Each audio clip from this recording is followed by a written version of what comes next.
Hello दोस्तों, क्या आपने कभी सोचा है हर सुबह जब हम चाय में एक चम्मच चीनी डालते हैं तो वे चीनी हमारे कप तक कहाँ से आती है और ये मीठे मीठे दाने आखिर पैदा कहाँ से होते हैं।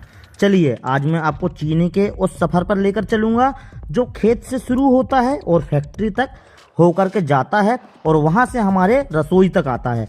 और यकीन मानिए इस कहानी में मेहनत भी है, विज्ञान भी है और बहुत सारी चीज़ें भी हैं। दोस्तों आप सभी को बता दूं कि भारत दुनिया के सबसे बड़े गन्ना उत्पादक देशों में से एक है।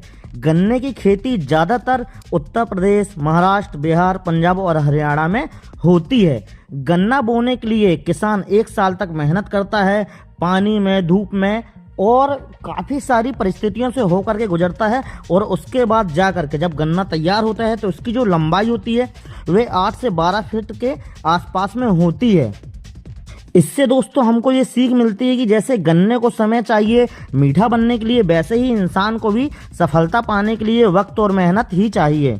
यहाँ तो हमारा सफ़र तय होता है चीनी से गन्ने तक का। इसके आगे की प्रोसेस कैसी होती है मैं आप लोग को पूरा डिटेल में बताता हूँ। इससे पहले हमारे चैनल को सब्सक्राइब कर लीजिएगा और अगर वीडियो पसंद आता है तो वीडियो को एक लाइक जरूर करिएगा। चलिए, गन्ने की जो कटाई होती है और वो मिल तक पहुँचाने की जो उसकी प्रोसेस होती है वो कैसी होती है आइए समझते हैं। किसान गन्ने को काट कर ट्रैक्टर या बैलगाड़ी से शुगर मिल मतलब चीनी की जो फैक्ट्री होती है वहाँ तक भेजता है।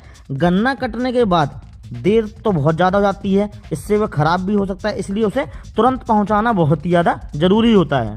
आपको बता दूं दोस्तों, मिल में पहुंचने के बाद बड़े बड़े क्रेशर मशीनों से इसको दबाया जाता है। इससे गन्ने का रस को बाहर निकाला जाता है और बचे हुए जो उसके रेशे होते हैं जिसको हम बगास कहते हैं, इसका इस्तेमाल बिजली बनाने और कागज़ जैसे उद्योगों में किया जाता है। इसके बाद में इसके रस की सफाई की जाती है जिसकी प्रोसेस बहुत ही कम टाइम की होती है।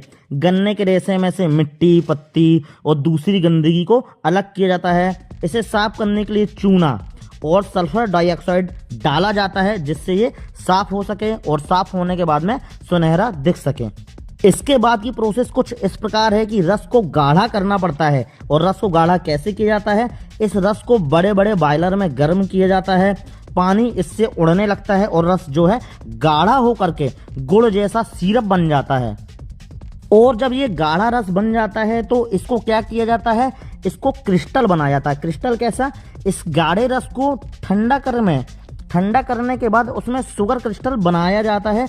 ये निकलते हैं छोटे छोटे दाने चीनी के रूप में, इसे कहते हैं मस्सेकाइट। ये पूरी प्रोसेस होने के बाद इसे सेंट्रीफ्यूज मशीन में भेजा जाता है जिसकी प्रोसेस 2 से 3 मिनट की होती है। सेंट्रीफ्यूज मशीन में होता क्या है, कच्ची चीनी और उसके सेरे जो होते हैं उनको अलग अलग किया जाता है और उसके बाद में मशीन में डाला जाता है जिसको बोलते हैं सेंट्रीफ्यूज मशीन। इसमें इसको गोल गोल घुमाया जाता है। मशीन हाई स्पीड पर घूमती है और सीरा अलग होकर के निकल जाता है और इसमें छोटे छोटे दाने बच जाते हैं रो शुगर के जो कि बिल्कुल सफ़ेद होते हैं।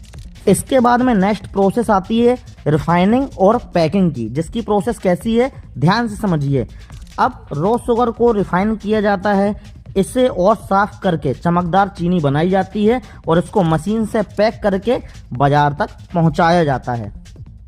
दोस्तों जैसा कि आप सभी लोग को तो पता ही है, बाजार तक पहुंचने के बाद चीनी के कितने सारे उपयोग हैं, जैसे कि चाय बनाने के लिए, कॉफ़ी के लिए, मिठाइयों के लिए, कोल्ड ड्रिंक के लिए, चॉकलेट के लिए, हर जगह चीनी का इस्तेमाल किया जाता है। और आप सभी लोग को बता दूं कि भारत में सालाना 2.5 करोड़ टन से ज़्यादा चीनी बनती है।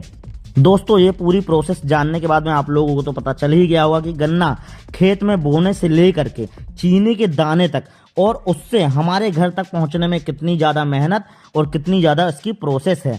तो आप लोगों को ये वीडियो कैसा लगा हमें कमेंट सेक्शन में ज़रूर बताइएगा।